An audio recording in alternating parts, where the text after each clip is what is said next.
Pemkot Ambon kembali perpanjang PPKM level 2 hingga 8 November 2021 mendatang. Pemerintah Kota Ambon resmi memperpanjang pemberlakuan pembatasan kegiatan masyarakat atau PPKM level 2 bagi warga Kota Ambon. Demikian disampaikan Wali Kota Ambon Richard Lohana PSI dalam rilisnya pada Selasa 19 Oktober 2021. Kebijakan itu berdasarkan instruksi Wali Kota Ambon nomor 12 tahun 2021.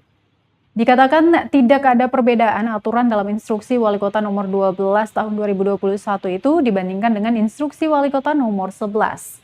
Semua poin aturan masih tetap sama, namun yang berbeda adalah kali ini PPKM diperpanjang selama 3 minggu.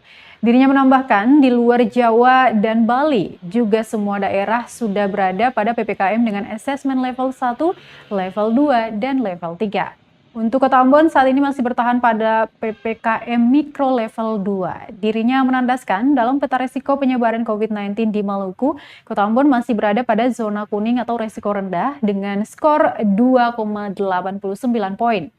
Dengan capaian vaksinasi 206.000 warga atau sekitar 77%. Sedangkan vaksinasi lansia Kota Ambon baru mencapai 54,9%.